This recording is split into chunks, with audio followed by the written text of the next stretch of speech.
मेरा प्रणाम स्वीकार करें प्रभु। बिना अनुमति के अमृत पाने का साहस भी कैसे किया तुमने? तुम इतनी शीघ्र भूल गए कि राहु के साथ क्या हुआ था?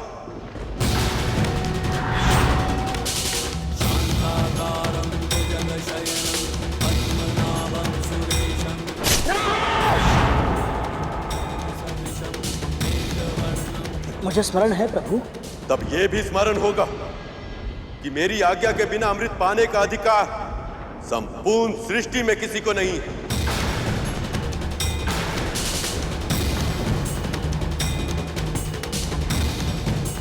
किंतु तब भी तुम इसे देवताओं से छीन लाई।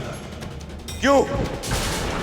प्रभु आप तो जानते हैं मैंने ये अमृत अपने लिए नहीं, अपनी मां की मुक्ति के लिए। कारण चाहे कितना भी उचित क्यों ना हो गरुड़, तुम्हें बलपूर्वक अमृत पाने का अधिकार नहीं है।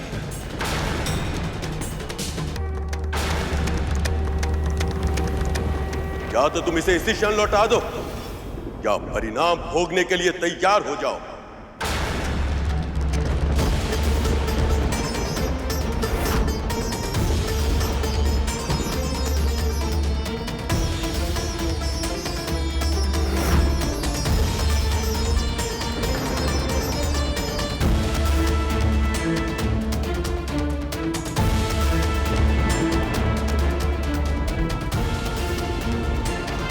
मुझे क्षमा कीजिए प्रभु,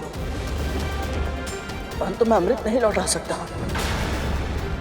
ऐसे में यदि आपके हाथों मुझे मृत्यु भी प्राप्त हो तो वो भी मेरे उत्थान का साधन बन जाएगी। तो तुम अमृत नहीं त्यागोगे,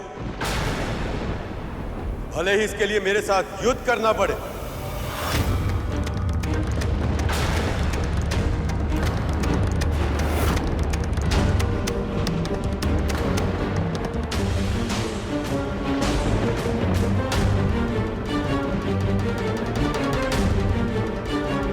प्रभु मेरी मां की मुक्ति ही मेरे लिए सबसे बड़ा धर्म है। अपने उस धर्म की रक्षा करने के लिए यदि आपके साथ युद्ध करने के अतिरिक्त कोई और उपाय नहीं है तो मैं उसके लिए भी तैयार हूं।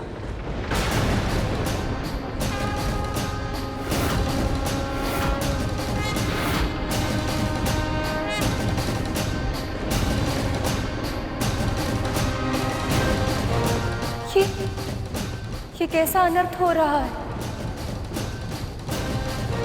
कि एक पुत्र अपनी मां के लिए अपने परमपिता प्रभु से युद्ध करने के लिए विवश हो गए।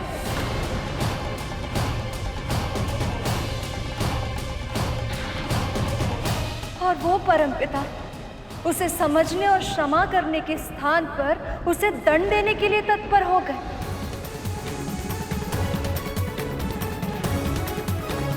क्या दोष है गरुड़ का कि उसने केवल मातृ सेवा और मातृ मुक्ति के अलावा कोई इच्छा नहीं रखी? और क्या दोष है विंता का कि उसने अपने पुत्र को केवल धर्म के मार्ग पर चलना सिखाया?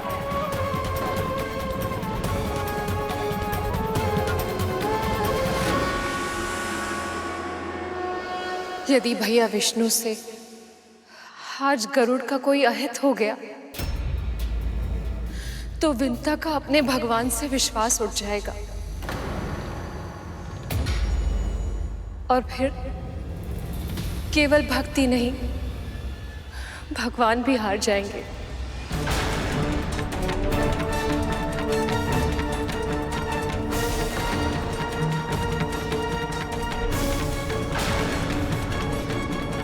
तुम्हें केवल अपनी मां का कष्ट दिखाई दे रहा है गरुड़। तुमने और तुम्हारी मां ने सच्चे हृदय से मेरी भक्ति की है, इसलिए मैं तुम्हें एक अवसर और देता हूं। अमृत को वापस कर दो और अपने प्राणों की रक्षा करके अपनी मां के पास लौट जाओ। यदि तुम्हें कुछ हो गया तो जिस मां के लिए तुम ये अमृत ले जाना चाहते हो वो जीवित तो रहेगी, और उसके भीतर की सभी इच्छाएं, महत्वाकांक्षाएं, प्रसन्नताएं सब तुम्हारे साथ ही मर जाएंगी।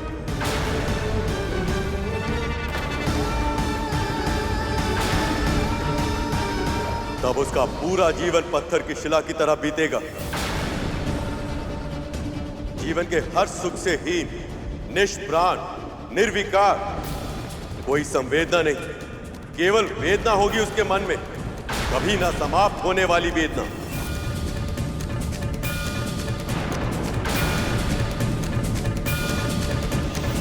मैं जानता हूं प्रभु, परंतु मेरी मां जो आज तक दासी का जीवन जीती आई है वो भी मृत्यु से कम कष्टकारी नहीं है।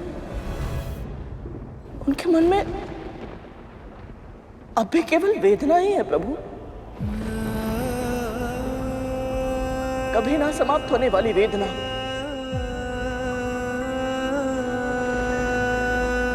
और इसके अतिरिक्त मैंने बड़ी माँ को वचन भी दिया है प्रभु कि मैं अमृत के कलश के बिना उनके पास वापस नहीं लौटूंगा। और अमृत पाने के विचार से ही वो इतनी प्रसन्न है कि उन्होंने माँ को दास्ता से मुक्ति का वचन दिया है प्रभु। ऐसे में यदि मैंने अपना वचन पूर्ण नहीं किया और उनके पास खाली हाथ लौट गया तो उन्हें बहुत कष्ट होगा प्रभु। तुम्हें केवल अपनी माओ का कष्ट दिखाई दे रहा है गरुड़, पर उन माओ का क्या, जिन्हें तब कष्ट होगा जब अमृत पीकर नाग उन्मुक्त होकर पूरे संसार में विष फैलाएंगे। क्या उन सब की पीड़ा का तुम्हारे लिए कोई अर्थ नहीं? तुमने स्वयं देखा है गरुड़, विष की एक बूंद भी कितना विनाश कर सकती है। यदि 1 सहस्त्र सर्प वैसे विष को हर स्थान में फैला देंगे तो संसार का नाश नहीं होगा? क्या असंख्य माओ के रुदन से संपूर्ण ब्रह्मांड गूंज नहीं उठेगा? क्या अपनी माओ के सुख के लिए असंख्य माओ को कष्ट देना उचित है? कष्ट देना उचित है? कष्ट देना उचित है?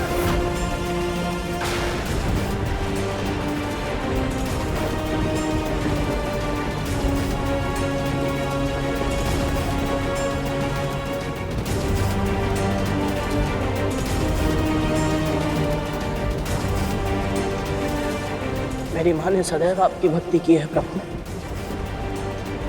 और आपके बनाए नियम सभी के लिए एक समान होते हैं।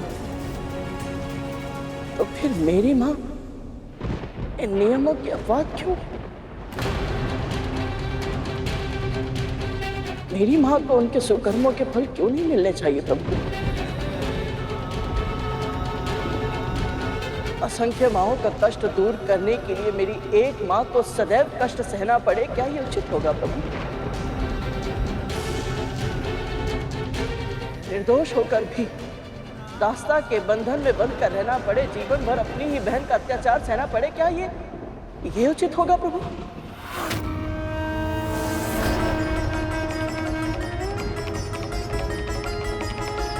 असंख्य माओं के जीवन में संतुलन स्थापित करने के लिए मेरी एक माँ का जीवन पूरी तरह से असंतुलित हो जाए, क्या ये न्याय होगा प्रभु?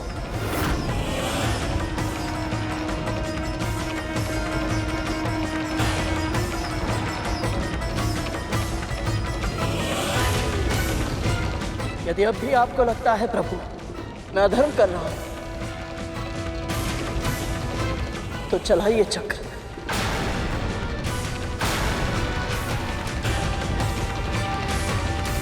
मैं अपनी मातृ भक्ति की पूरी शक्ति के साथ सामना करने के लिए तैयार, सामना करने के लिए तैयार, सामना करने के लिए तैयार।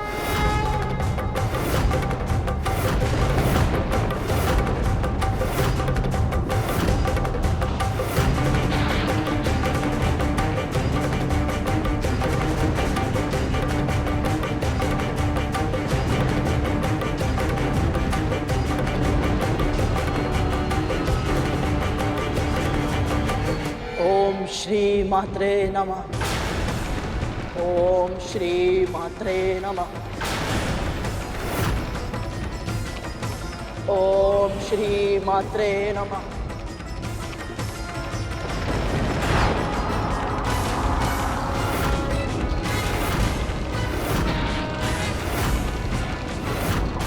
ओम श्री मात्रे नमः। ओम श्री मात्रे नमः। ओम श्री मात्रे नमः।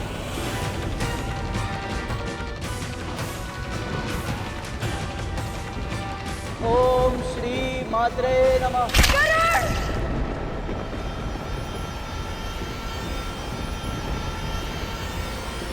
इस अनर्थ दृश्य की कल्पना ही इतनी भयानक है। मुझे प्रभु को ये अनर्थ करने से रोकना ही होगा। ओम श्री मात्रे नमः। ओम श्री मात्रे नमः।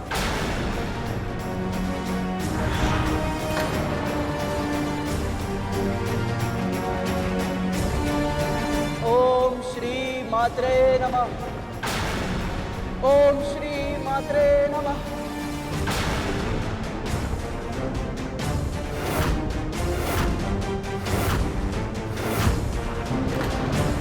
ओम श्री मात्रे नमः। रुक जाइए प्रभु, रुक जाइए प्रभु, रुक जाइए प्रभु।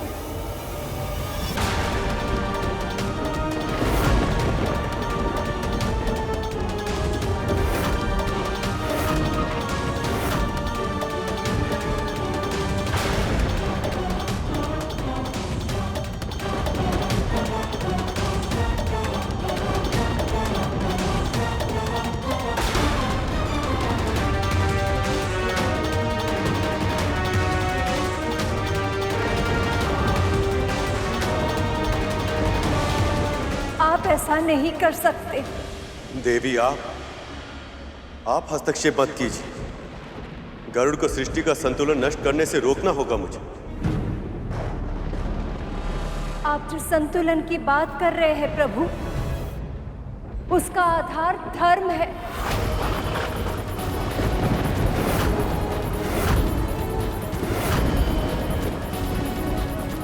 और धर्म का आधार विश्वास है। वो विश्वास जिसके स्तोत्र, विंता और गरुड़ जैसे आपके भक्त हैं।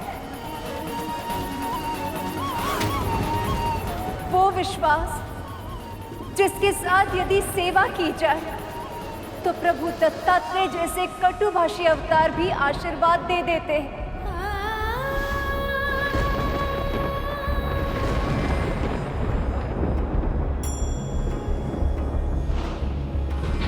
और वो विश्वास जिसके कारण ये जानते हुए भी कि गरुड़ अमृत छीनने जा रहा है, ऋषिगण ने उसे हर कार्य में सफल होने का वरदान दिया है। तू और तेरी माँ ने अब तक बहुत कष्ट सहे, किंतु अब जिस लक्ष्य की प्राप्ति के लिए तू इस यात्रा पर निकला है, तुझे वह अवश्य प्राप्त होगा। आप निश्चिंत रहे पक्षीराज, इस परीक्षा में आपके धर्म की रक्षा अवश्य होगी। प्रभु, आज यदि आपने गरुड़ को दंड दिया तो ऋषिगण की वाणी असत्य हो जाएगी। भक्तों का भगवान पर से विश्वास उठ जाएगा। भक्तों का भगवान पर से विश्वास उठ जाएगा। सखी लक्ष्मी तो गरुड़ की रक्षा के लिए भैया विष्णु के समक्ष भी खड़ी हो गई। और सबसे अधिक बुरी बात तो ये हो कि पृथ्वी पर भगवान रूपी इस संसार की हर माँ का सम्मान सदा सदा के लिए अपना महत्व खो देगा।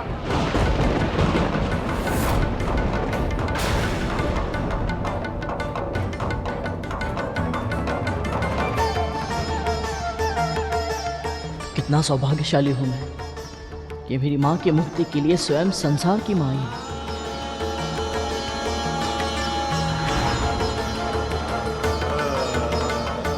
देवी, मैं आपकी और गरुड़ की भावनाओं का सम्मान करता हूं, पर मैं नागों को अमृत ले जाने की अनुमति नहीं दे सकता। अमृत जीवन का वरदान है, और यदि यही सृष्टि मृत्युदाता विष व्याप्त करने में सहायक बन जाए तो इससे बड़ा अनर्थ और क्या होगा।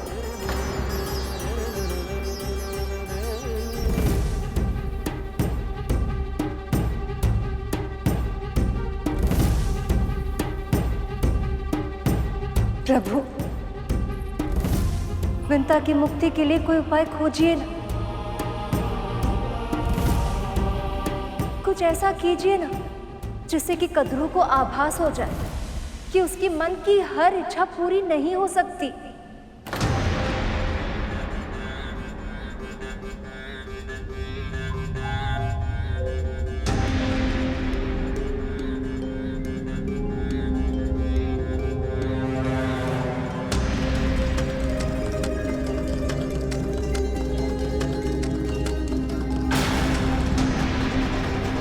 तो फिर एक ही उपाय है गरुड़।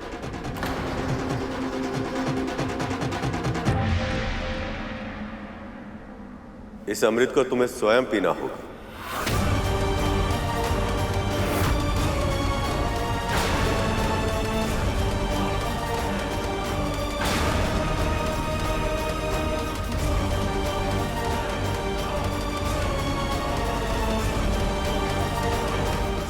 इस एक अवसर के अतिरिक्त तुमने सदैव धर्म का पालन किया, इसलिए यदि तुम चाहो तो इस अमृत को पी सकते हो। तब नाग तुम्हारे साथ युद्ध में सहज ही पराजित होंगे और उनकी मां कद्रू को तुम्हारी मां को मुक्ति देने में विवश होना पड़ेगा। तो ये थी सखा की योजना। अब तक जो भी हुआ वो केवल इस स्थिति तक पहुंचने का माध्यम था, बस और कुछ नहीं। तो क्या भैया विष्णु गरुड़ की परीक्षा ले रहे थे?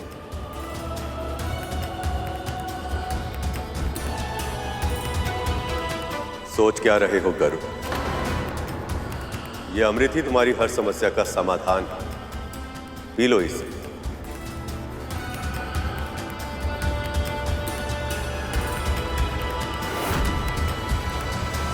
सभी दिव्य शक्तियों ने सदैव मेरे साथ पक्षपात किया है और तेरा साथ दिया है। क्यों वेदा? ऐसा क्या है तुझमें जो मुझ में नहीं है?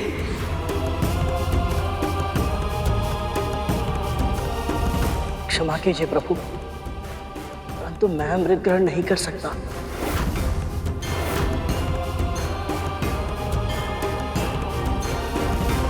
मैं इसके योग्य नहीं हूं।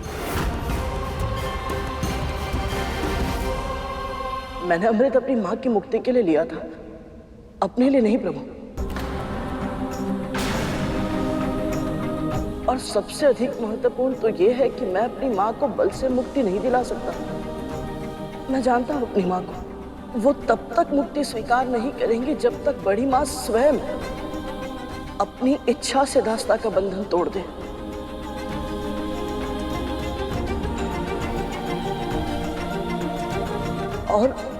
और क्या करूं?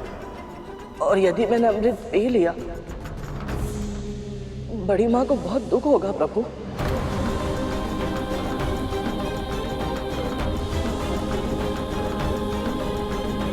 वैसे भी आज तक उन्हें यही लगता रहा है कि सभी ऋषि मुनियों, देवी देवताओं ने सदैव मेरा साथ देकर उनके पुत्रों के साथ पक्षपात किया है। यदि अमृत भी नागों के स्थान पर मुझे मिल गया तो बड़ी मां टूट जाएंगी प्रभु। मैं अपनी बड़ी मां के साथ ऐसा निष्ठुर व्यवहार नहीं कर सकता। क्षमा कीजिए प्रभु।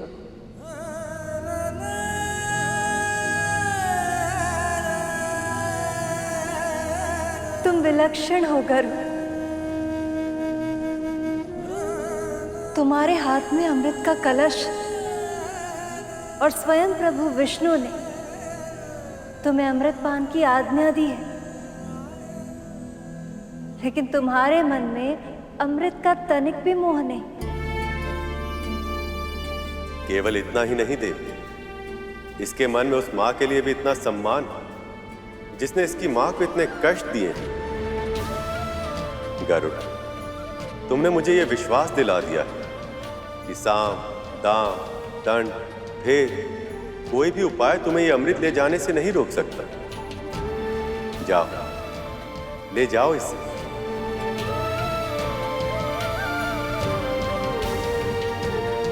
आपका बहुत बहुत आभार प्रभु, बहुत बहुत आभार।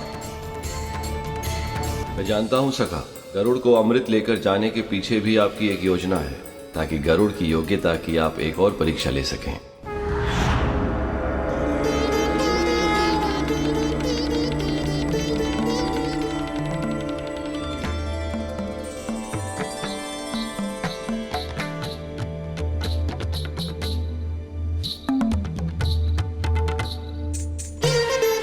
हमारा आशीर्वाद तुम्हारे साथ है गरुड़।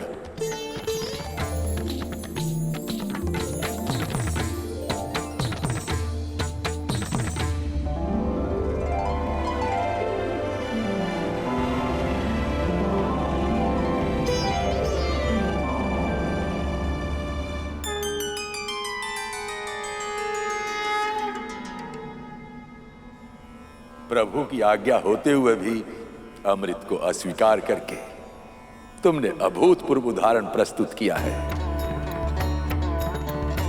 ये मैंने अपने शेष भैया और वासुकी भैया से सीखा है।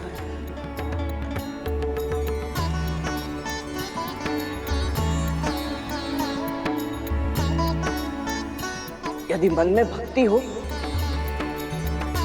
तो अमृत की आवश्यकता नहीं होती।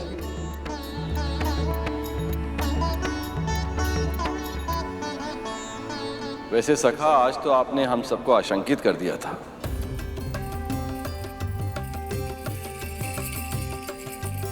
देवी लक्ष्मी तो बहुत अधिक चिंतित हो गई थी।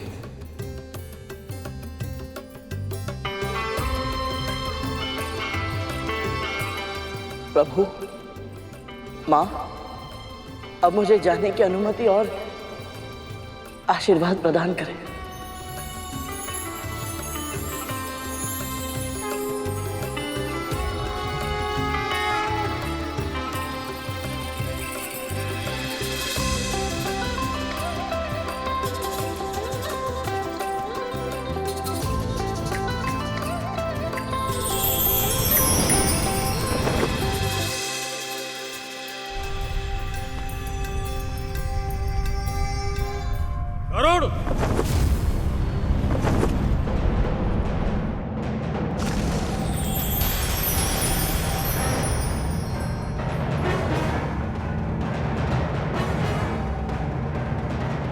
उस समय तो तुम मेरे प्रहार से बच गए थे, पर अब नहीं बचोगे।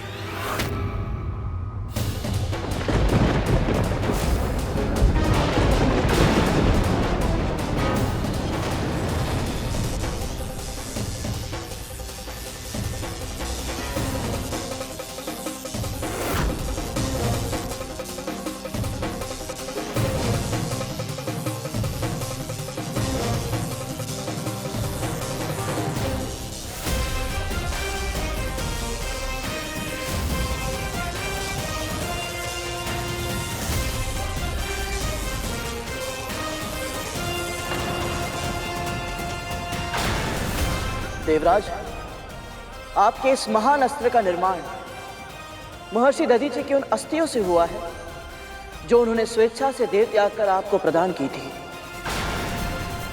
मैं उनके इस अद्भुत त्याग का सम्मान अवश्य करूंगा।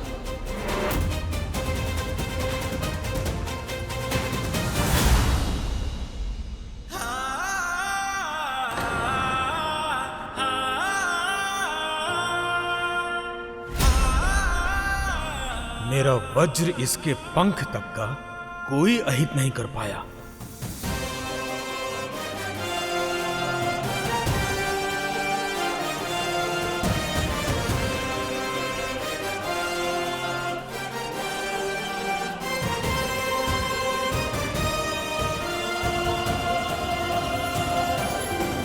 जिसका पंख इतना सुंदर हो उसका नाम तो सुपर्ण होना चाहिए। अवश्य स्वर्ण होना चाहिए।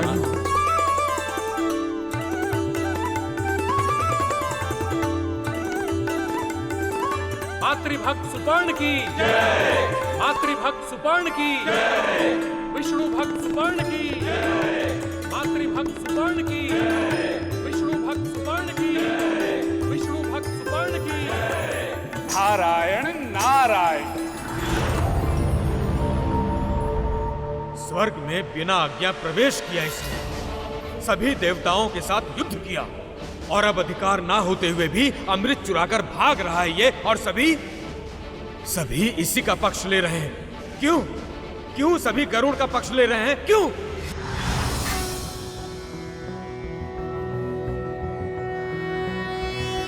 नमस्ते ब्रह्म रूपाय विष्णु रूपाय ते नमः। आप चिंता मत कीजिए देवराज, विधि का विधान विचित्र होता है। गरुड़ और इसकी मां को मुक्ति भी मिलेगी और कद्रू और उसके नागों को अमृत भी नहीं मिलेगा। ये कैसे संभव है प्रभु?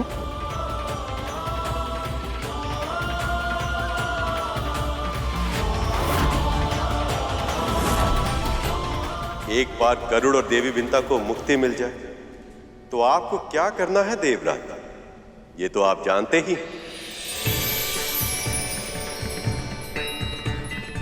मैं सब समझ गया प्रभु, आप महान हैं। ये अनोखा मध्य मार्ग सुझाकर आपने सब कुछ ठीक कर दिया प्रभु। अब आप जैसा चाहते हैं वैसा ही होगा।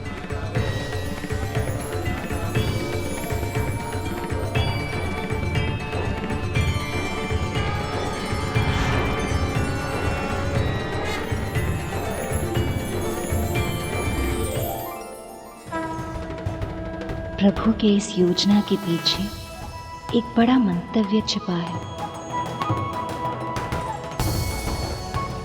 ओम नमो भगवते वासुदेवाय। ओम नमो भगवते वासुदेवाय। विंता, आंखें खोलो।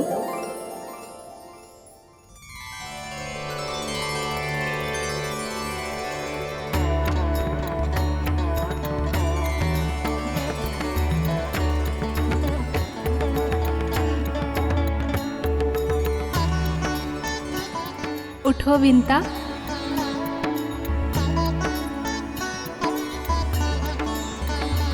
सरस्वती माँ, लक्ष्मी माँ, पार्वती माँ, देवी, आप सब यहाँ?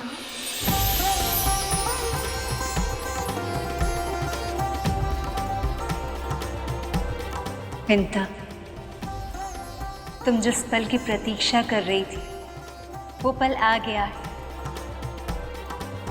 तुम्हारा पुत्र लौट आया है।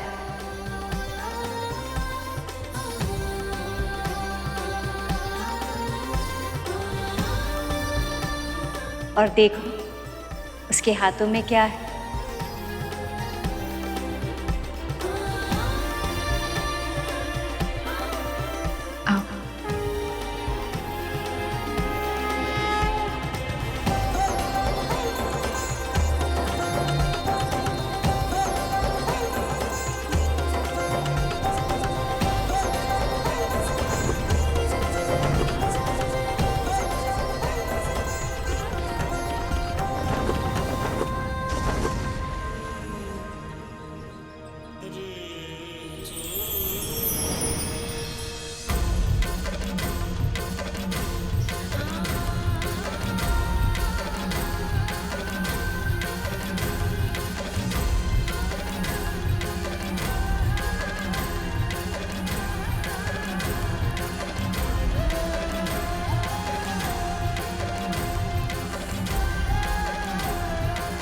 गरुड़ सुरक्षित है।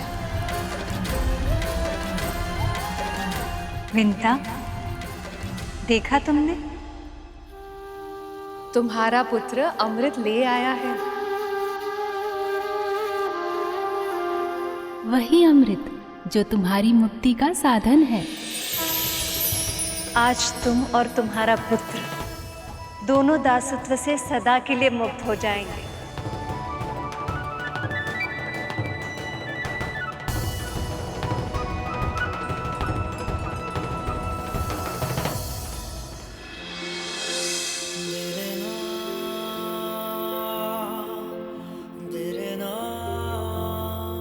गरुड़ सच में अमृत ले आया।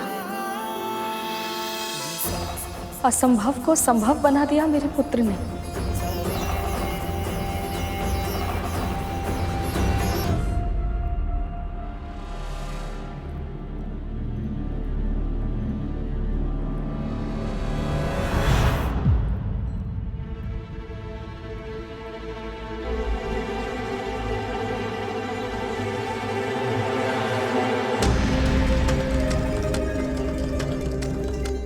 क्या मैं कल्पना कर रही थी?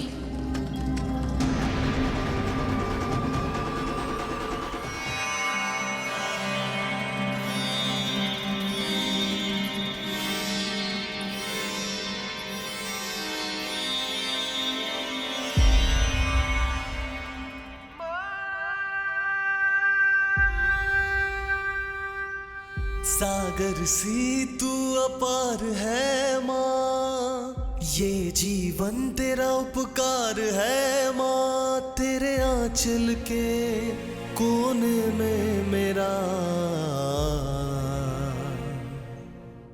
संसार है माँ।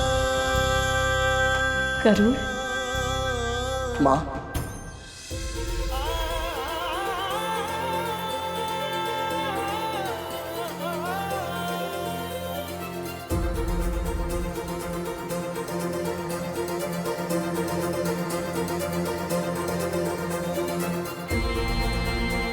मेरा वरदान मेरे श्राप को विफल करेगा। 500 साल बाद जन्म लेने वाला आपका ये पुत्र आपको इस दास्ता से मुक्त करवाने के लिए आकाश पाताल एक कर देगा माँ।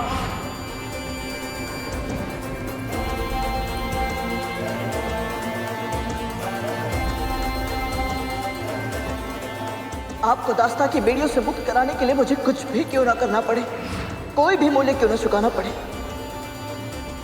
मैं आपको अवश्य मुक्त कराऊंगा। ये मेरा प्रण है।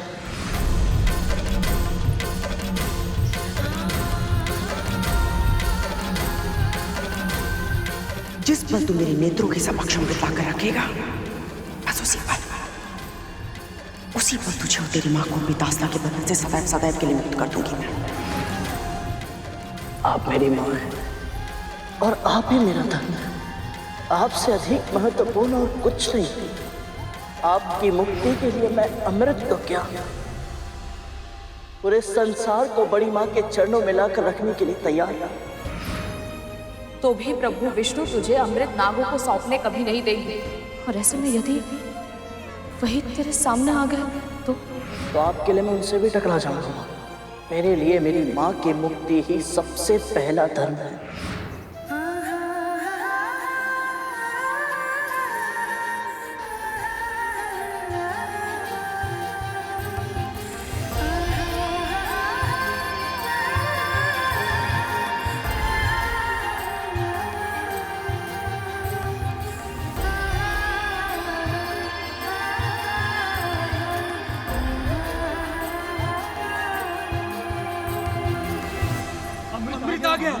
अमृत ले आया। पहले मैं पीऊंगा। नहीं, पहले मैं पीऊंगा। नहीं, मैं पीऊंगा।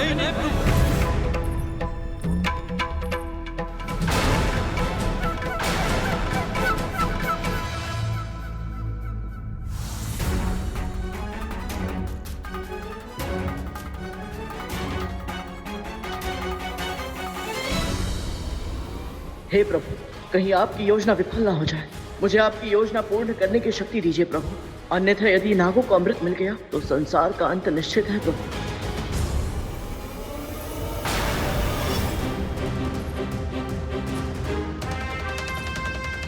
कालिया भैया ने तो बड़ी मां को भी पीछे छोड़ दिया। अमृत के सामने अपनी मां के सम्मान की भी चिंता नहीं है इन्हें।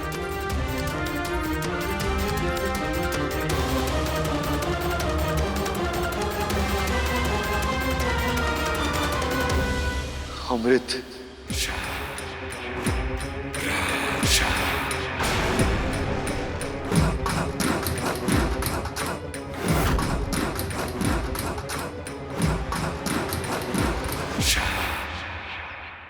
इनके मुंह से तो लाल टपक रही है और आंखों से लोभ।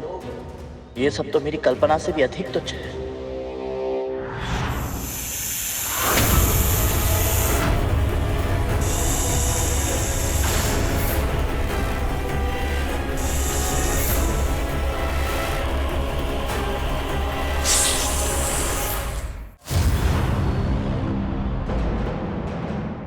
अमृत सबसे पहले मुझे ही देना गरुड़। ये अमृत सबसे पहले मैं ही पीऊंगा। अमृत शीघ्र ही मुझे ये कलश दे ताकि मैं इसका अमृत पी के अमर हो जाऊं। इतनी शीघ्र नहीं कालिया भैया।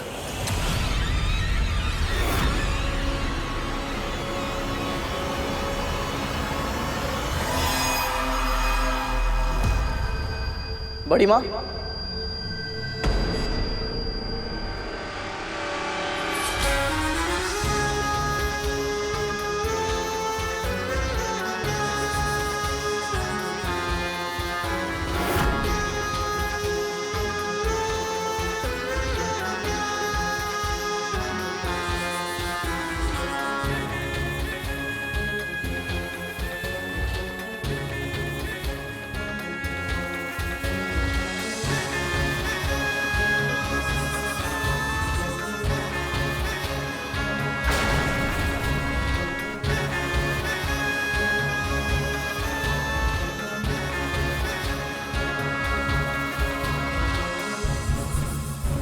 मेरे पुत्र सबसे शक्तिशाली हो, स्वर्ग के सिंहासन पर राज करे, अजर अमर हो जाए और अमृत चाहिए मुझे।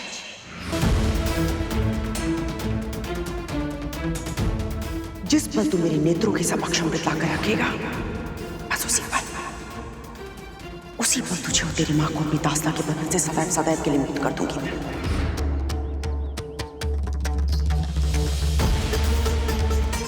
इतनी लंबी प्रतीक्षा की मैंने इस पल की, ये पल आ गया, मुझे अमृत मिल ही गया।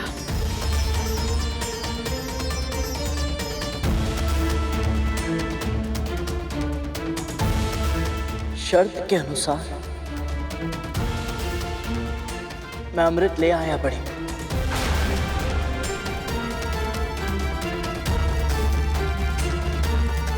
अब आप सबसे पहले मेरी मां को और मुझे दास्ता से मुक्त कर दीजिए और फिर अमृत स्वीकार कीजिए।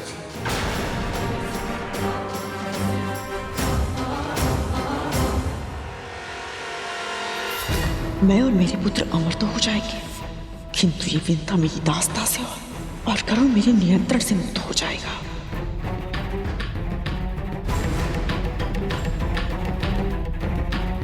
यदि अमृत मिलने के पश्चात भी कद्रुन विंता और गरुड़ को दास्ता से मुक्त नहीं किया तो मुझे स्वयं हस्तक्षेप करना होगा। यदि मुक्त होने के बाद गरुड़ और इसकी मां ने मुझसे प्रतिशोध लेना चाहा तो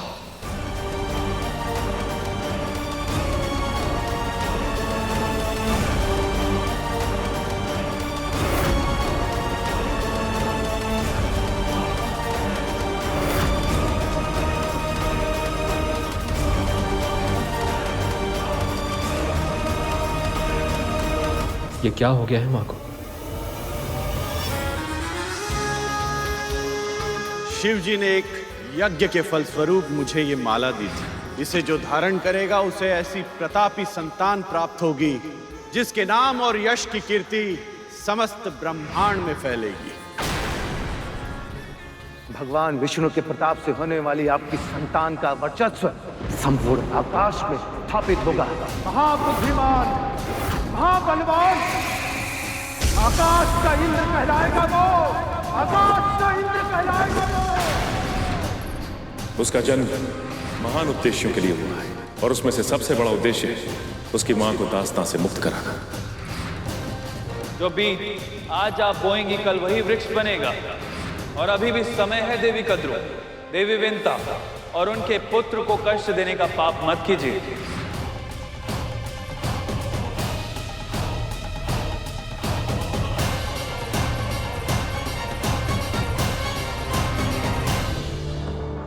अभी अमृत माँ के नेत्रों के सामने है, फिर माँ किस विचारों में लीन है? क्या चल रहा है इनके दिमाग में? इतनी लंबी प्रतीक्षा अवश्य करनी पड़ी मुझे, किंतु आज मेरे प्रयास सफल होंगे। अपने स्वामी और अनेक ऋषि महर्षि द्वारा बार बार हर पग पर कितना अपमान सहा है मैंने, पर अब मेरे पुत्र अमृत पीकर अमर हो जाएंगे और फिर पूरा करेंगे वो सब जो मैंने इनकी जन्म से पहले देखा था। विंता ही नहीं, दीति और अदिति के पुत्रों को भी मेरे सामने सर झुकाना होगा। सदैव सदैव के लिए जीत जाऊंगी मैं। चारों दिशाओं में मेरे ही नाम की जय जयकार होगी। खड़गेन आक्रम्य भुंजीता, खड़गेन आक्रम्य भुंजीता, वीर भोग्या वसुंधरा, वीर भोग्य वसुंधरा। माँ, क्या हो गया है आपको? आप कुछ कहती क्यों नहीं?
वो शर्त आप जीती थी माँ, फिर भी आपने उनकी दासी बनना स्वीकार क्यों किया? क्योंकि ये मेरा पश्चाताप था। ईर्ष्या के वश में अपने ही पुत्र को विकलांग बना दिया। जिस प्रकार मैं अपनी विवशता का दास बन गया, उसी प्रकार आप भी अपनी बहन की दासी बनकर रहेगी।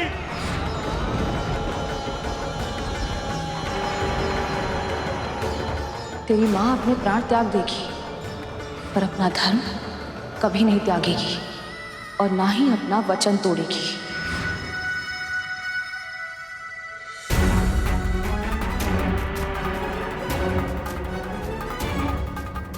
धन्य है इन मां पुत्र की कर्मनिष्ठा। अपने वचन को अपना धर्म बनाकर दास्तान को इस प्रकार स्वीकार किया कि अब इनके पैर अपने स्थान को छोड़कर आगे नहीं बढ़ पा रहे। इन्हें विश्वास ही नहीं हो रहा कि ये दास्तान से मुक्त होने वाले हैं।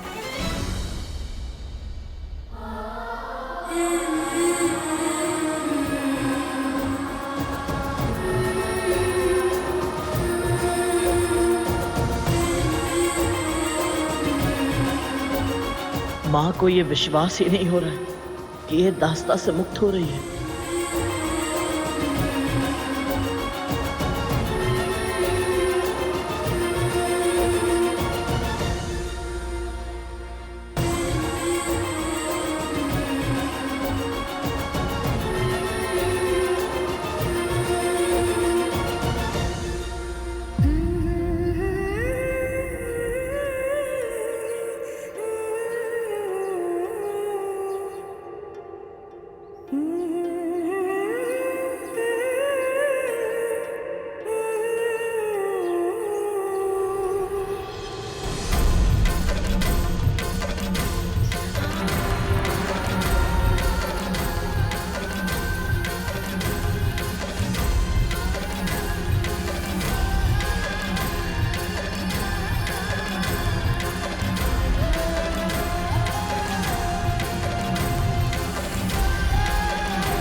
मैं महर्षि कश्यप की पत्नी विंता जीवन भर के लिए अपनी बहन कद्रू की दास्ता स्वीकार करती हूँ।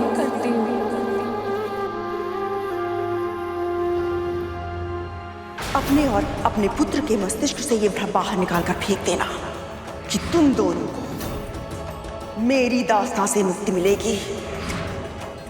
कभी नहीं।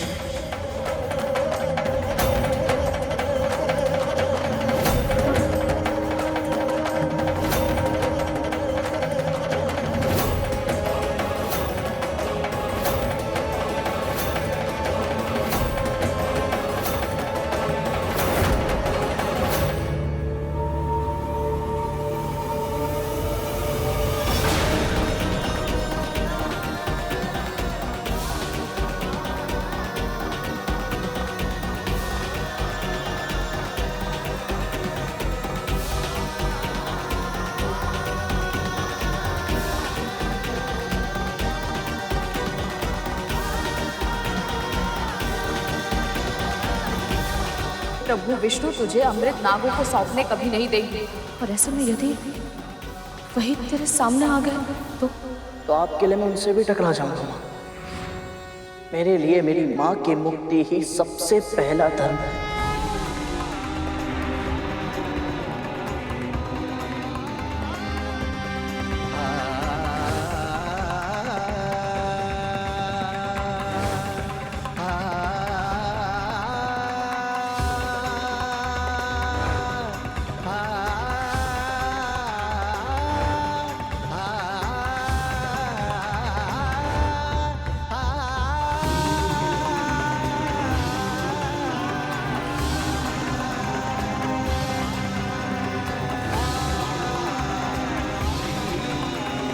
मैं कश्यप पत्नी कद्रू महेश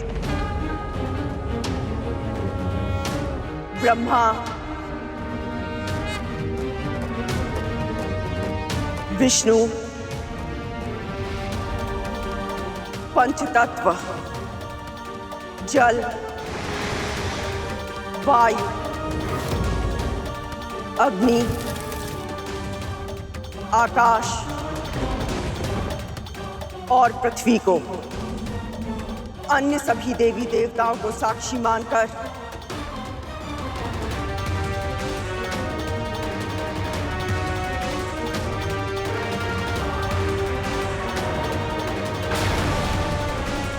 विंता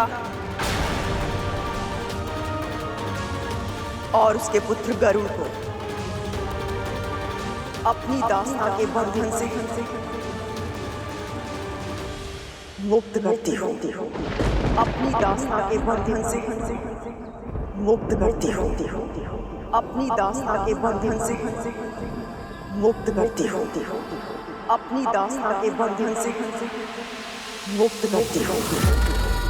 अपनी दासता के बंधन से मुक्त करती हूँ। अपनी दासता के बंधन से मुक्त करती हूँ।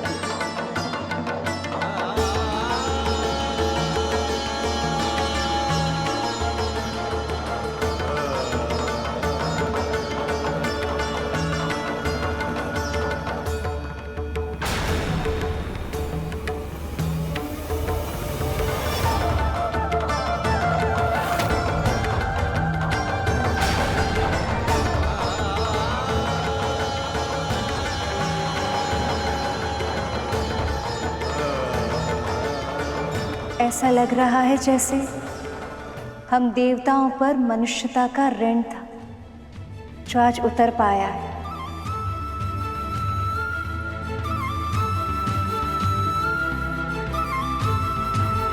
विनीता की बरसों की तपस्या आज पूरी हुई प्रभु।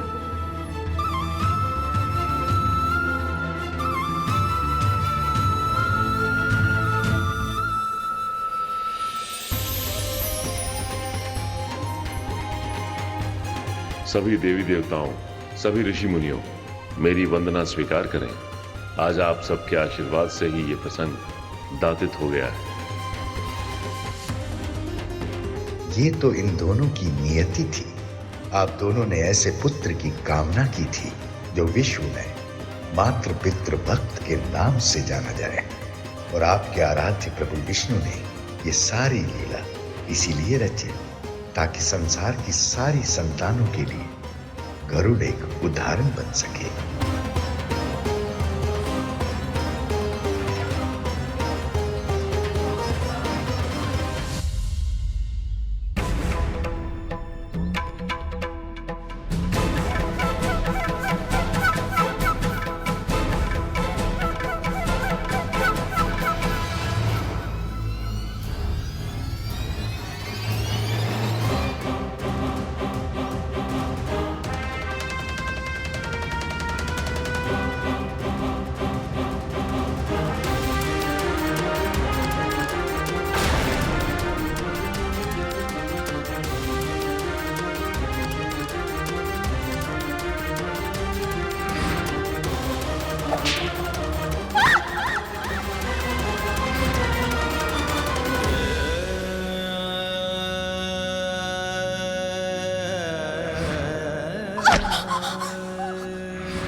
आज माँ को मुक्त करवा के गरुड़ ने मेरे श्राप से माँ को मुक्त कर दिया। तुम्हारा कोटि कोटि धन्यवाद गरुड़।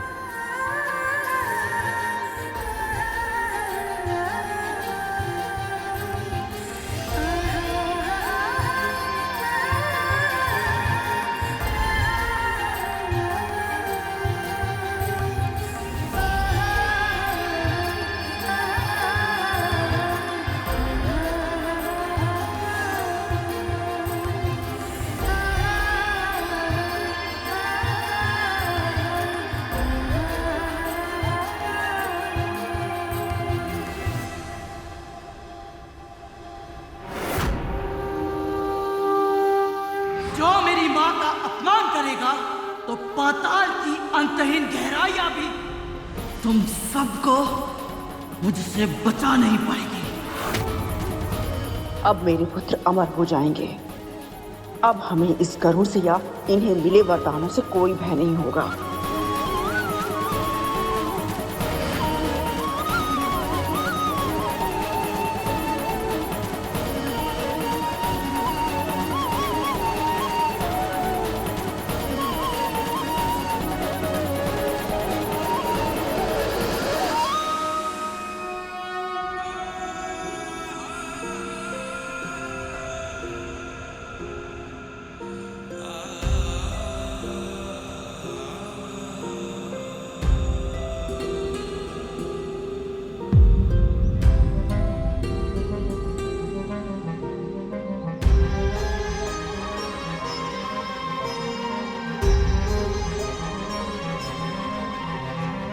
ऐसा लग रहा है जैसे मुझ पर से एक बड़ा बोझ हट गया। इतना स्वतंत्र पहले कभी अनुभव नहीं हुआ।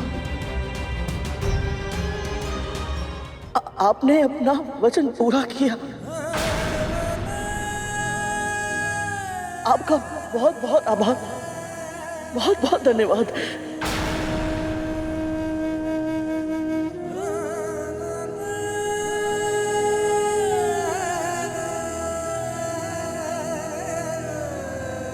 मिल गई मुक्ति, हो गया प्रसन्न। अब ला कलश मुझे दे, कलश मुझे दे गरुड़। अब वचन तुझे पूरा करना है गरुड़। ला अमृत दे हमें। अमृत हमें दे गरुड़, हमें दे गरुड़। नहीं नहीं हमें अमृत, अमृत दे दे हमें, दे अमृत। गरुड़ गरुड़ अमृत दे हमें, गरुड़ अमृत मुझे दे। मैं इसका पहले पान करूंगा। मैं पान करूंगा पहले इसका। नहीं नहीं मुझे दे, मैं पान करूंगा। गरुड़ अमृत इधर दे, गरुड़ अमृत मुझे दे। गरुड़ अब तो तू और तेरी मां मुक्त हो गए हैं ना। बस मेरी एकमात्र इच्छा पूरी कर दे, अमृत दे दे मुझे।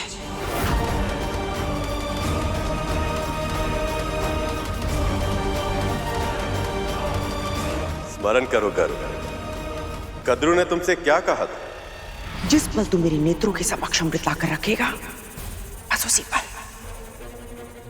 पल तुझे और तेरी मां को अपनी दासता के बंधन से सदैव सदैव के लिए मुक्त कर दूंगी मैं। तो बस फिर यही तो करना।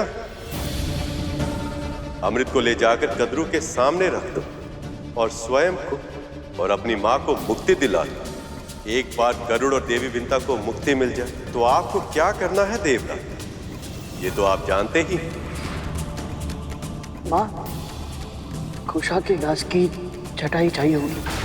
अमृत को भूमि पर रखना उचित नहीं है ना?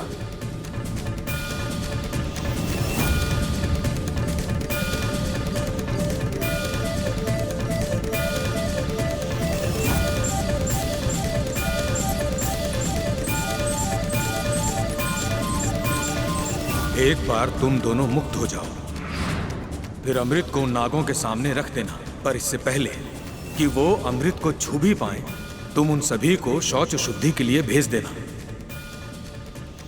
फिर मैं जाकर अमृत वापस ले आऊंगा। पर अमृत की एक भी बूंद व्यर्थ होकर ना गिरे। और इसके लिए सबसे आवश्यक ये है कि उस समय वहां कोई भी नाग उपस्थित ना हो।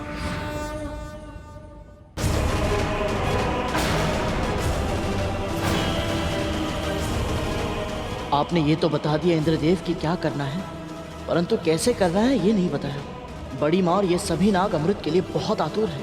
ऐसे में ये कभी मेरे सुझाव को नहीं मानेंगे। अब मैं क्या करूं? अब गरुड़ कोई भूल नहीं कर सकता, उसे कोई ना कोई उपाय निकालना ही होगा। यदि मेरी योजना विफल होगी और नागों को अमृत प्राप्त हो गया तो ये संसार अंत के मुंह में चला जाएगा।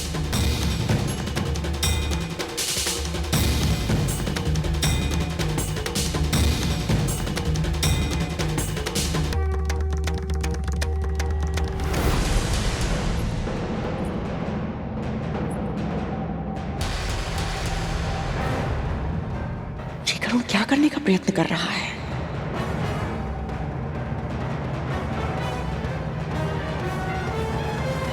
माँ, खुशा को भूमि पर रखना होगा।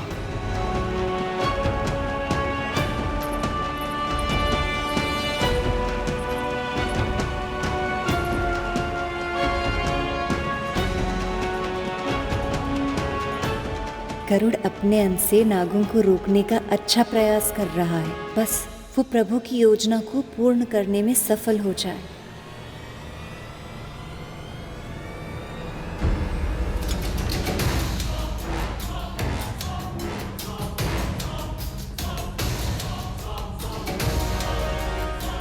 यदि इन सर्पों ने अमृत ग्रहण कर लिया तो अनर्थ हो जाएगा।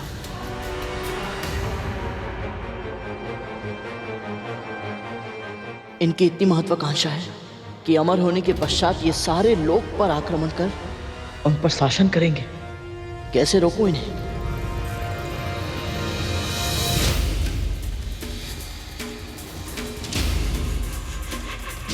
आज मेरा स्वप्न पूरा होगा। मेरे पुत्र सदैव सदैव के लिए अमर हो जाएंगे।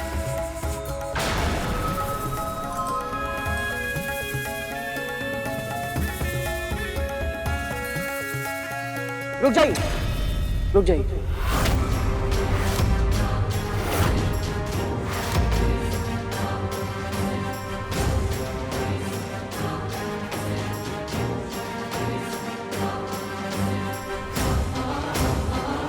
अमृत ग्रहण करने से पहले आप सभी को तन से शुद्ध होना होगा, अर्थात आप सभी को स्नान करने की आवश्यकता है।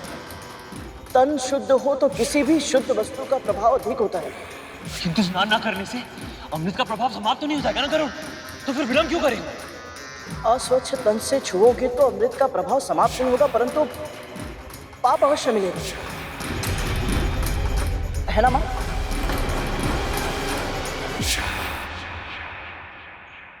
गरुड़ ये सब जानबूझकर कर रहा है।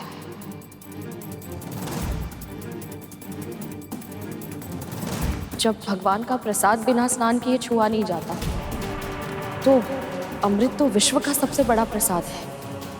शुद्ध तन के साथ ग्रहण किया जाए तो सात्विकता बढ़ती है, और सात्विकता से प्रसाद का प्रभाव।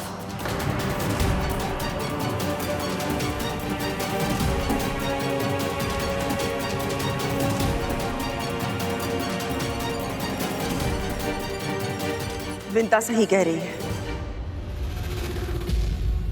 शुद्धिकरण करके ही अमृत ग्रहण करना होगा।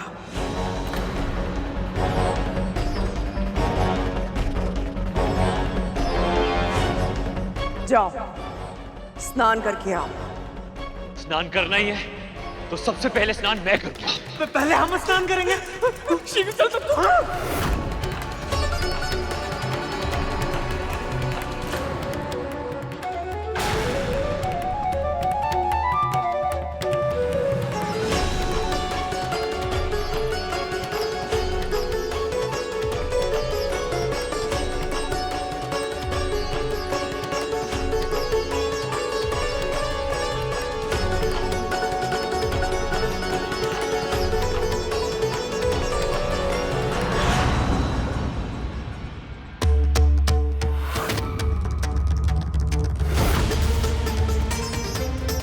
देवराज, माँ,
अमृत कहाँ गया?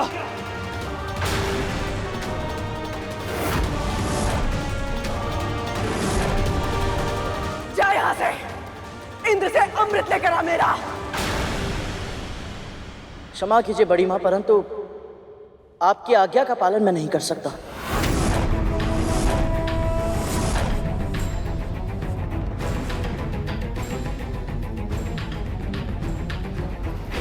इतना तो साहस, तू मेरी आज्ञा मानने से मना कर रहा है? स्मरण रख, तू मेरा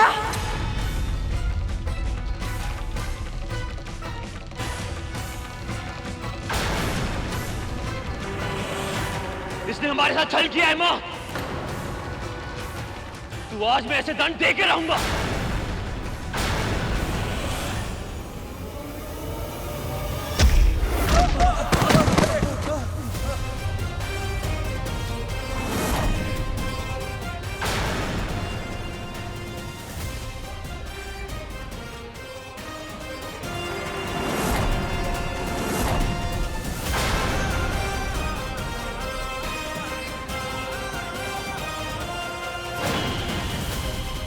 विंता, रोक अपने पुत्र को।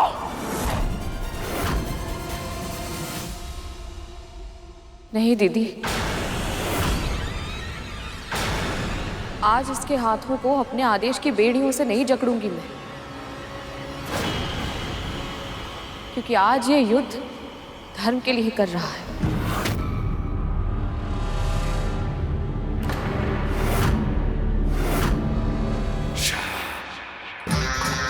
अमृत की बूंद अवश्य ये तब गिरी होगी जब कलश इस चटाई पर रखा गया था।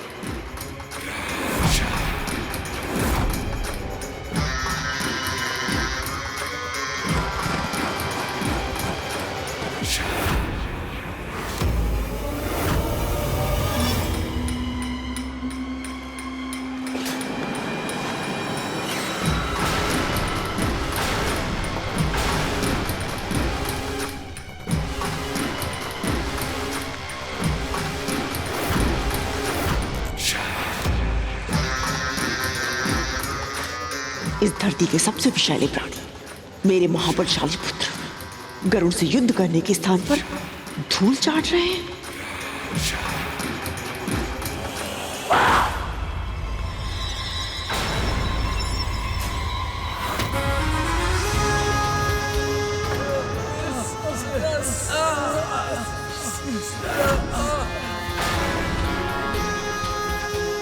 तो ये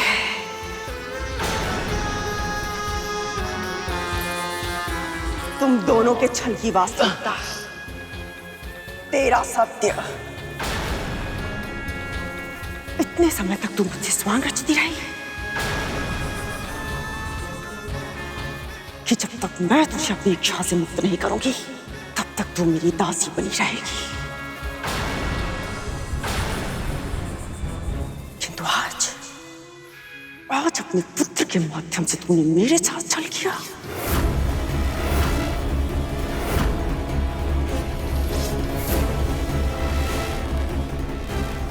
ऐसा नहीं है दीदी, कोई छल नहीं किया मैंने आपके साथ। माँ किसी के साथ छल नहीं कर सकती। इन्हें इसके बारे में कुछ नहीं पता था। अर्थात तुझे पहले से सब कुछ पता था। फिर भी तूने उस इंद्र का साथ दिया। कृतज्ञ।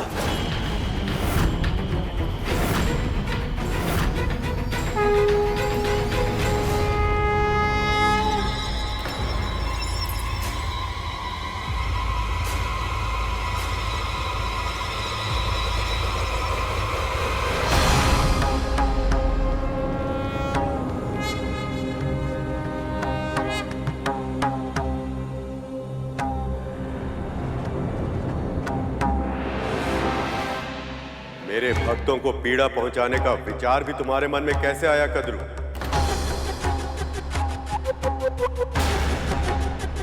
जिस छल के कारण तुम गरुड़ को चोट पहुंचाने जा रही थी, तुम्हारे साथ वो छल इसने नहीं, मैंने किया।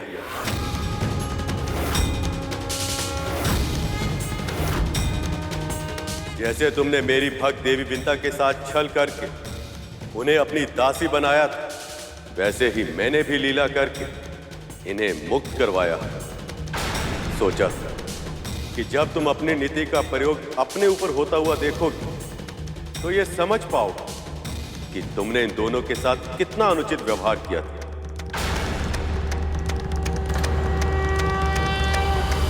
पर तुम्हारे मन में अब भी पश्चाताप नहीं, प्रतिशोध है।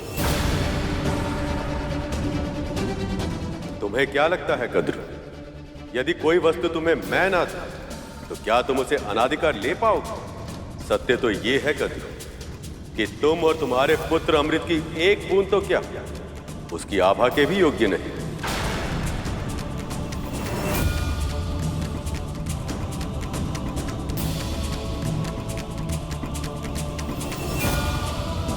तभी तो जिस पवित्र कुशा घास पर अमृत को रखा गया था, उस पर पड़ी अमृत की आभा को चाटने के प्रयास में तुम्हारे पुत्रों की जीभ जल गई। इन विषैले नागों के लिए अमृत भी विष बन गया।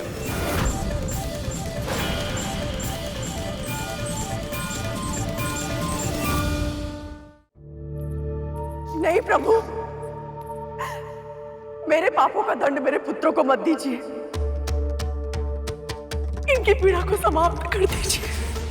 ये तो तुम्हारे पुत्र भी जानते हैं कद्रू कि ये अमृत पाने के योग्य नहीं, पर इनके भीतर का लोभ इतना अधिक बढ़ गया कि इन्होंने सत्य से मुंह मोड़ लिया। इनके व्यक्तित्व का निर्माण तुम्हारे आधार पर हुआ है कद्रू, और तुम्हारी तो विशेषता ही है मन में कुछ रखना और जीभ से कुछ और कहना। इसलिए आज से सभी नागों की जीभ 2 भागों में बंट जाएगी।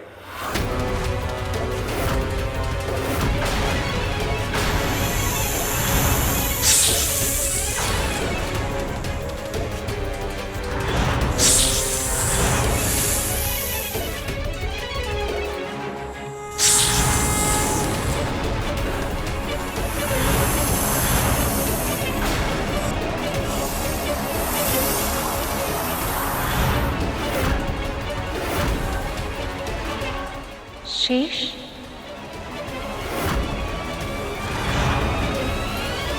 क्या हुआ वासुकी?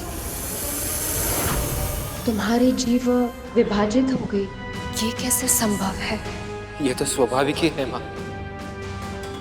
जैसे पुत्रों के कुकर्मों का फल माता पिता को भुगतना पड़ता है। अपनी माँ के कुकर्मों का फल तो मुझे मिलना ही था, यही हमारी नियति है, और मुझे ये स्वीकार करना ही होगा माँ। नहीं प्रभु, इतना बड़ा दंड मत दीजिए, दया कीजिए प्रभु, दया कीजिए। जो मेरे भक्तों पर बार बार अत्याचार करते हैं, मैं उन पर दया नहीं कर सकता। अपने हृदय को साक्षी मानकर सत्य कहो कद्रू, यदि तुम्हारे पुत्रों को अमृत मिल गया तो क्या ये संसार में विनाश का कारण नहीं बन जाएंगे?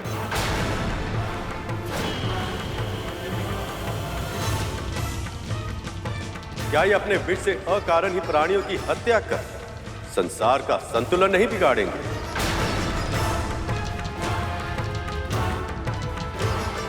बोलो कद्रू, क्या तुम्हें सच में यह लगता कि जो पुत्र अपने हित को अपनी मां के हित और सम्मान से अधिक महत्व देते हैं, वो अमृत पाने के योग्य?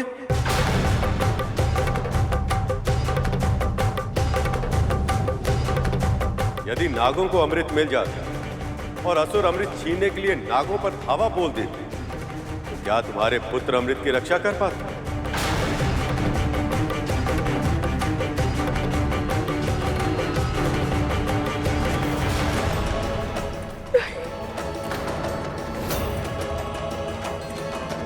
दीदी सत्य स्वीकार कर रही हैं। और दूसरी ओर ये गरुड़ है कद्रू, मुझे ये स्मरण करने की आवश्यकता नहीं कि इसने बिना किसी स्वार्थ के अमृत पाने में कितनी बड़ी भूमिका निभाई, केवल इसलिए ताकि मैं असुर गुरु शुक्राचार्य की संजीवनी विद्या का सामना करने के लिए अमृत रूपी अस्त्र देवताओं को प्रदान कर संसार में फिर से संतुलन स्थापित कर सकूं। और जानती हो सबसे विशेष बात क्या है? गरुड़ के सामने अमृत पान करने का अवसर एक बार नहीं, दो बार आया, पर इसने लोभ से अमृत की ओर देखा तक नहीं। एक बार भी इसके मन में अमृत पीने का विचार तक नहीं आया। यहां तक कि मैंने इसे अमृत पीने की अनुमति भी दे दी, किंतु तब भी इसने मना कर दिया। इस अमृत को तुम्हें स्वयं पीना हो। परंतु मैं अमृत ग्रहण नहीं कर सकता, और यदि मैंने अमृत पी लिया, बड़ी माँ को बहुत दुख होगा प्रभु।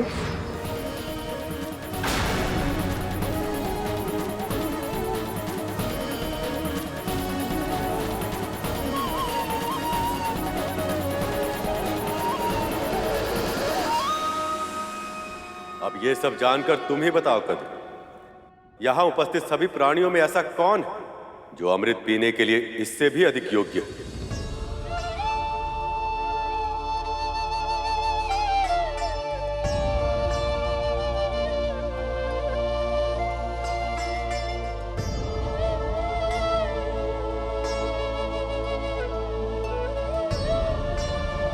तुमने आज तक जो भी किया है कद्रू, उसके लिए तुम दंड की पात्र हो।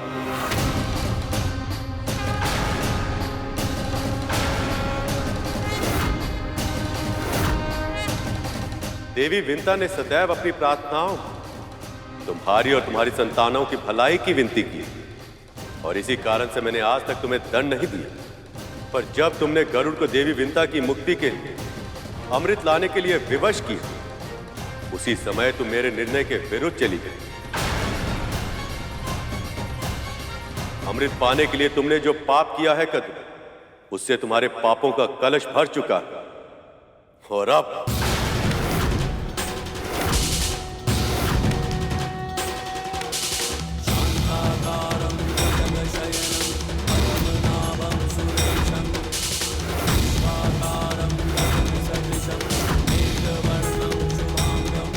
प्रभु,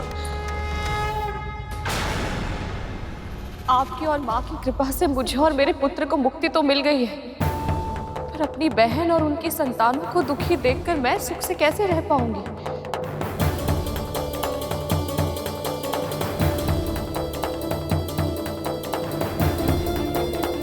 प्रभु, भूल तो किसी से भी हो सकती है, परंतु कोई भी भूल पश्चाताप से बड़ी नहीं होती। बड़ी माँ और मेरे भाइयों को पश्चाताप करने का एक अवसर दे दीजिए प्रभु, दया कीजिए।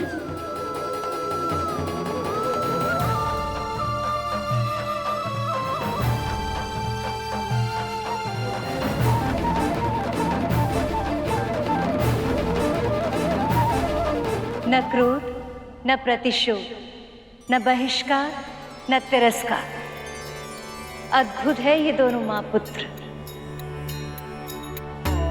जब तक धरती पर धर्म के ऐसे संदेशवाहक, अच्छाई के ऐसे ध्वजधारी विद्यमान है, बुराई की कभी जीत नहीं हो सकती।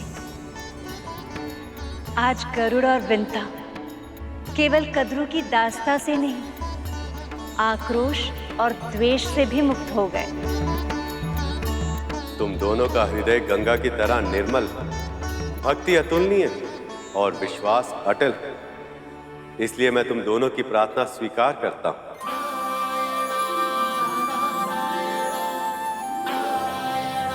पर मैं ये भी चाहता हूं कि तुम सभी को सदैव ये स्मरण रहे कि तुम दंड पाने के ही योग्य हो, और संसार को भी सदैव ये स्मरण रहे कि किसी निर्दोष को सताकर, उसके साथ अनुचित व्यवहार कर कोई भी प्राणी सुख और शांति का जीवन व्यतीत नहीं कर सकता।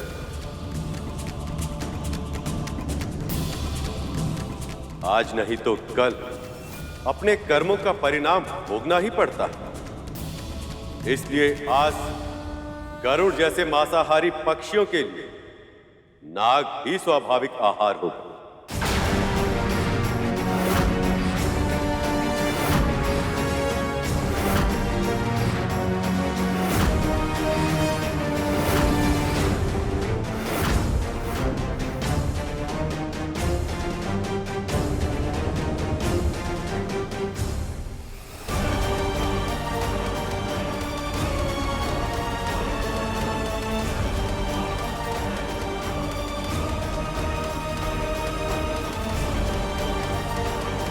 जिस प्रकार अब तक उसकी मां का जीवन तुम सबकी भय की छाया में बीता है, वैसे ही तुम सबको जीना होगा।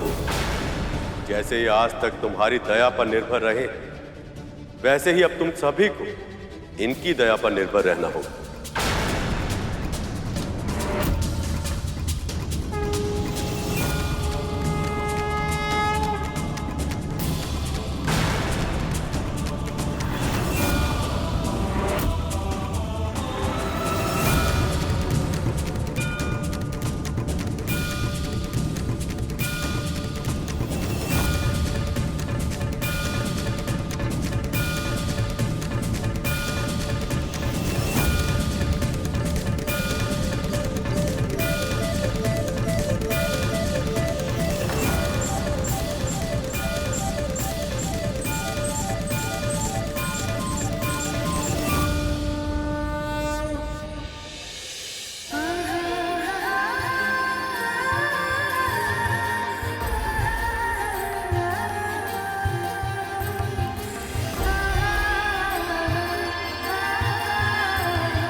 देवी, आप ये सब?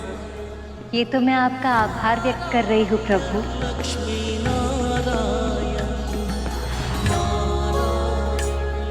आज आपने मुझे सर्वश्रेष्ठ उपहार दिया है, गरुड़ और विंता को मुक्त कराकर। आज आपने अपना वचन पूर्ण किया। ये कृपा आपने केवल मेरे छोटे भाई विंता मां पर नहीं, मुझ पर भी की है प्रभु।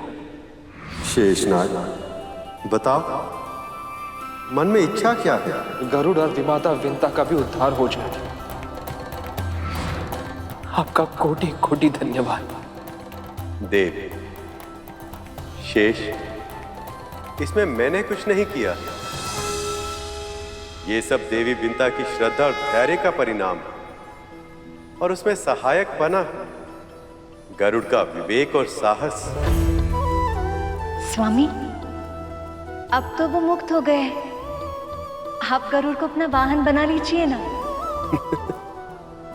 बात अभी आपकी एक इच्छा पूरी हुई नहीं कि आपने दूसरी इच्छा भी प्रकट कर दी। मैं क्या करूं प्रभु, गरुड़ है ही इतना अच्छा। ये सत्य है कि गरुड़ अपनी सभी परीक्षाओं में सफल रहा। इसके अतिरिक्त मानसिक और शारीरिक रूप से भी वो मेरी सेवा के लिए तैयार है, पर अब उसे भावनात्मक रूप से तैयार होना। अभी अभी तो उसने अपनी मां को मुक्त कराया, इससे पहले कि वो दोनों एक दूसरे से फिर अलग हो जाए, उन्हें कुछ समय तो साथ में बिताना ही होगा। प्रसन्नता से भरपूर सुख और शांति की छाया में। सत्य वचन प्रभु, सत्य वचन।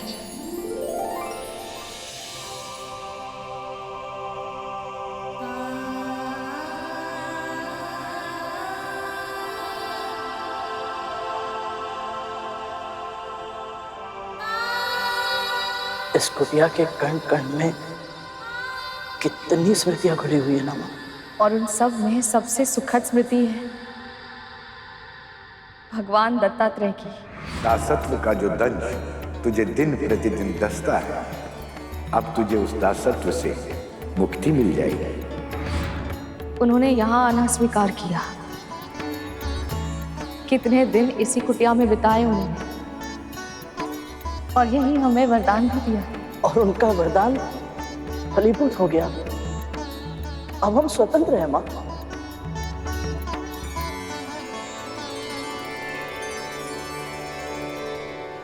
मां, एक क्षण।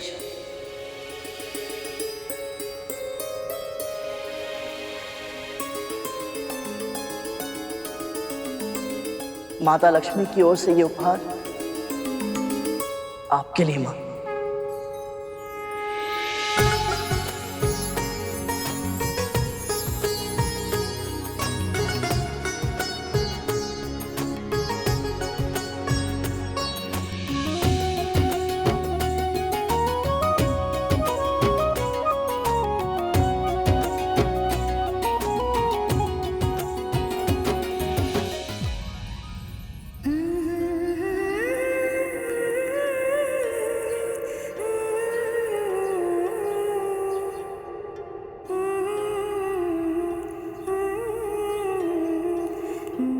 कितनी बार आपको महारानी के रूप में देखने की कल्पना की थी मैंने। आज मेरी इन आंखों ने जीवन भर का सुख एक साथ पा लिया माँ।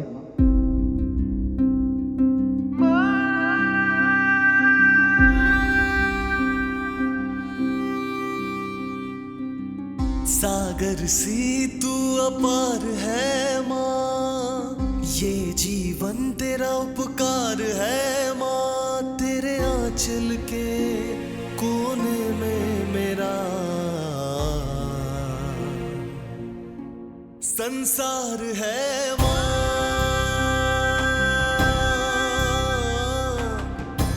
संसार है माँ।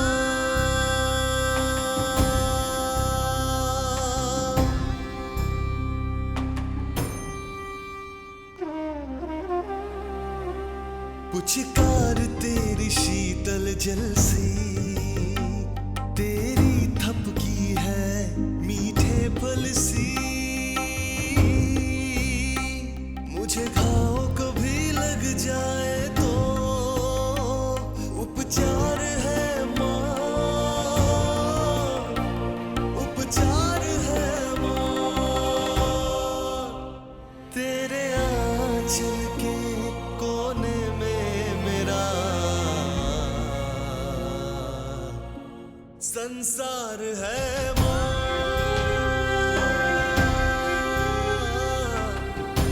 संसार है माँ।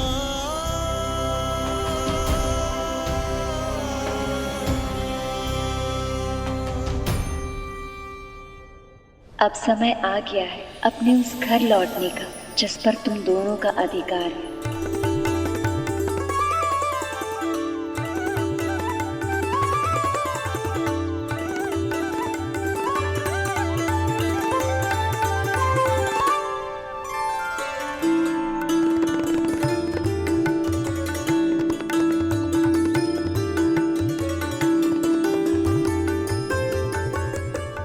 महारानी विंता की जय, राजकुमार गरुड़ की जय, महारानी विंता की जय, राजकुमार गरुड़ की जय, महारानी विंता की जय। आपके महल में आपका बहुत बहुत स्वागत है महारानी जी।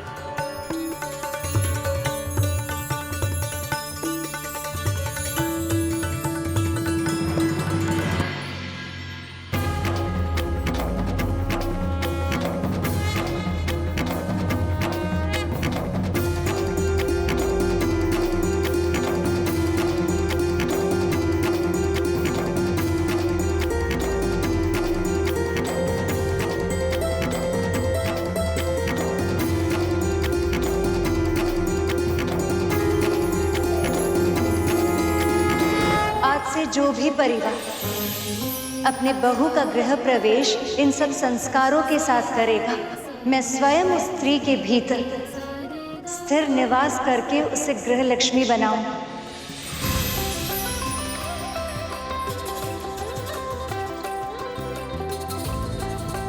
उसके शुभ हाथों से हल्दी के छाप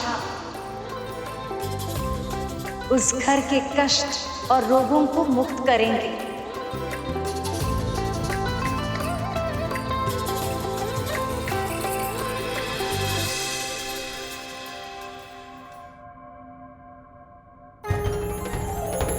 अक्षत बिखेरने से उस घर में संपन्नता और प्रसन्नता बिखरेगी।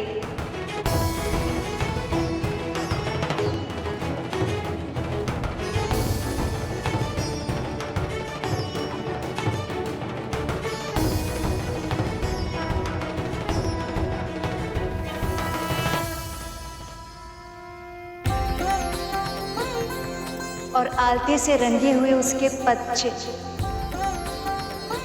उस घर को धर्म और सफलता का मार्ग दिखाएंगे।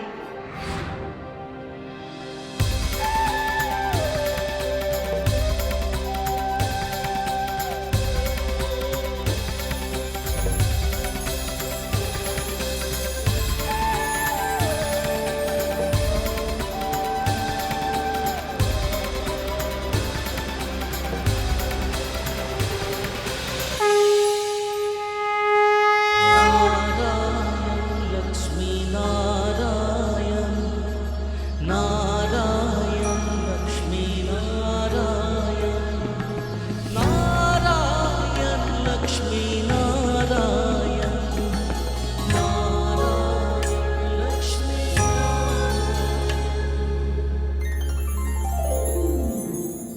गरुड़ ने असंभव को संभव कर दिखाया। उसने ना केवल अपनी मां को और स्वयं को मुक्त करवाया, बल्कि विष्णु से नागों को दंड दिलवाकर उनकी जीत के 2 भाग भी करवा दिए। बस इतना ही पर्याप्त नहीं था, नागों को अपने जैसे मांसाहारी पक्षियों का आहार भी घोषित करवा दिया। विष्णु ने हमारे साथ भी छल किया है और कद्रू के साथ भी। हमें इसका प्रतिशोध लेना होगा बलि। लेंगे मां, इसका प्रतिशोध अवश्य लेंगे। मैं एक बार गुरुदेव आज्ञा का पालन ना करने की भूल कर चुका हूं मां, अब दोबारा नहीं करूंगा। असुरों ने अपने गुरु की आज्ञा की अवहेलना का परिणाम देख लिया है। अब ये ऐसी भूल भविष्य में नहीं करेंगे। प्रभु, माँ, मैंने कभी स्वप्न में भी नहीं सोचा था इन हाथों में दास्ता की बेड़ियां नहीं लटकी होंगी। आपकी कृपा से यह संभव हो पाया, वो भी इतनी शीघ्र। आपका बहुत बहुत आभार। जानता है गरुड़, मैं तो इस जन्म में मुक्त होने की आशा ही छोड़ चुकी थी। दास्ता को ही अपनी नियति मान चुकी थी मैं, पर तूने मेरी बेड़ियां तोड़ने का संकल्प लिया और उसे पूरा भी कर दिखाया। आपने मेरे और अरुण भैया के लिए कितनी पीड़ा भोगी है माँ, कितना कुछ सहा है। फिर आपके साथ अन्याय होते देख मैं शांत कैसे रह पाता? तेरी अशांति से मुझे भय लगता था गरुड़, इसलिए तो मैं तुझे रोका करती थी। पर कहीं ना कहीं मैं जानती थी तू अपनी हट कभी नहीं छोड़ेगा। मुझे मुक्त कराने के लिए हर संभव असंभव कार्य करेगा तू, और तूने किया गरुड़। मुझे मुक्त करा लिया तूने।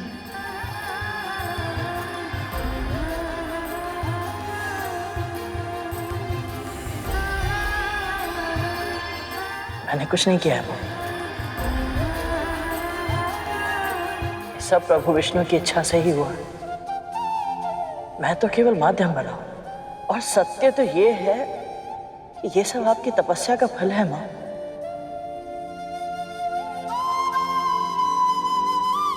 और श्री नारायण का आशीर्वाद।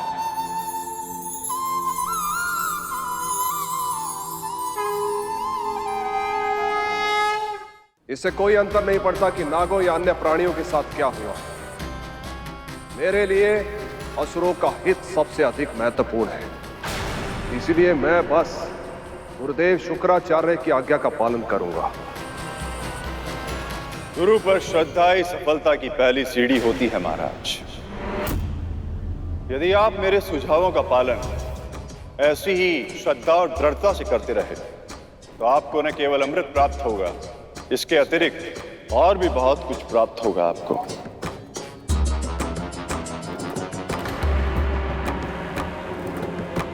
आपकी हर महत्वाकांक्षा पूर्ण होगी, आपका हर स्वप्न वास्तविक बनेगा। पर कैसे गुरुदेव, कैसे?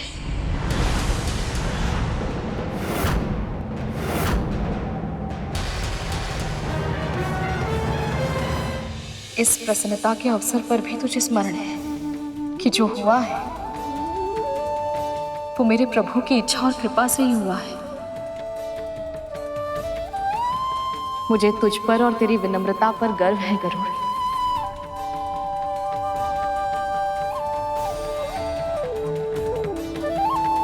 मैं दीदी और उनके पुत्रों के लिए भोग बनाती हूँ। मैं भी आपकी सहायता करता हूँ। क्षमा कीजिएगा, आप महारानी हैं और आप राजकुमार। ये हमारा कार्य है, कृपया हमें सेवा का अवसर दें। परंतु माँ, कुछ ना करना तो बहुत ही कठिन कार्य है। जीवन की इस नई व्यवस्था से तालमेल बैठाने में समय लगेगा गरुड़।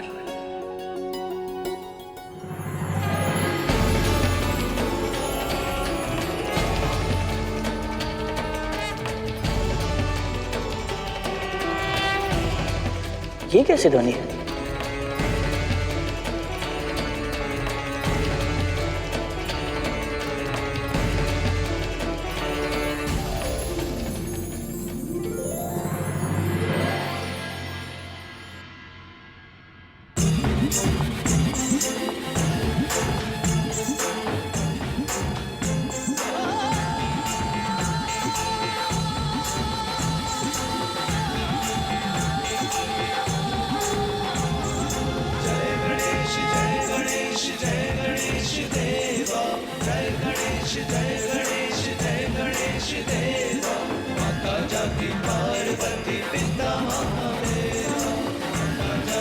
ये क्या हो रहा है माँ?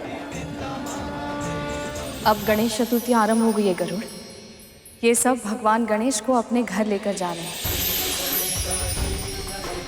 इस अवसर पर इनकी स्थापना अपने घर में ही करके इनकी कथा सुननी चाहिए और पूरे मन से इनकी पूजा करनी चाहिए।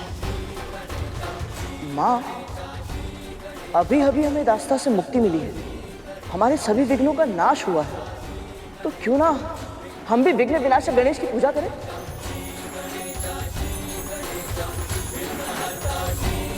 ये तो बहुत ही उत्तम विचार है गरुड़।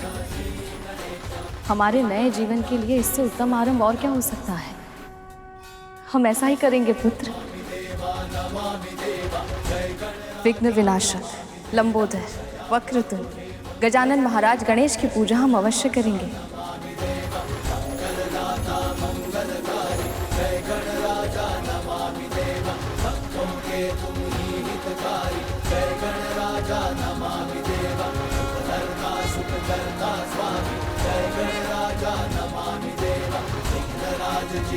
मात्र गणेश जी की स्थापना के विचार से ही मन इतना प्रफुल्लित हो उठा, तो उनके आगमन पर क्या होगा? इस समय देवता प्रसन्न हैं देवी। कद्रू और नाग दुखी हैं, विंता और गरुड़ संतुष्ट हैं, क्योंकि जब महाराज बलि अश्वमेघ यज्ञ को पूर्ण करेंगे तो संसार का संतुलन फिर से बदल जाएगा। भले ही आज विष्णु जीत गए हैं, किंतु जैसे ही महाराज बलि का यज्ञ पूर्ण होगा, तीनों लोकों पे उनका शासन होगा। त्रिभुवन के सुख, समृद्धि और ऐश्वर्य का हर साधन उनके पास होगा।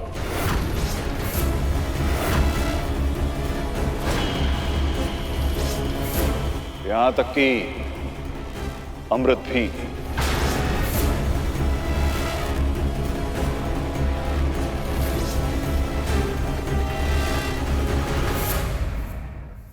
गुरुदेव, आपकी सहायता के कारण ही न केवल गरुड़ हमें मुक्त करा पाया, बल्कि ऐसे अकल्पनीय कार्य करते समय धर्म का पालन भी कर पाया।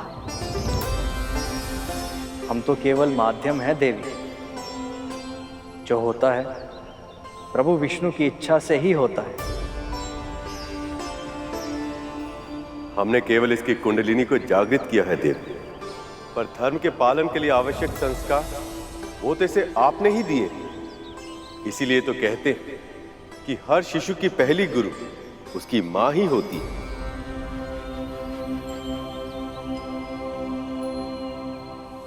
मां, इतने दिनों बाद ही सही आपको ये श्रेय, ये सम्मान मिलते देख मैं कितना प्रसन्न हूं, बता नहीं सकता। गुरुदेव, आपके मार्गदर्शक के लिए बहुत बहुत धन्यवाद। परंतु एक विनती है आपसे।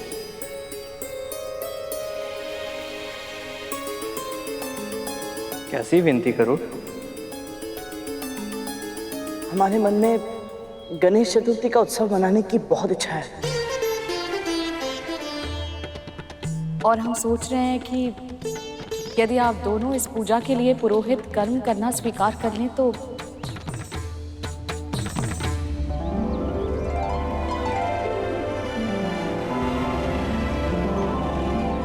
भगवान श्री गणेश की पूजा और कथा कहने, ये तो हमारा सौभाग्य होगा। हम ये पूजा अवश्य करेंगे।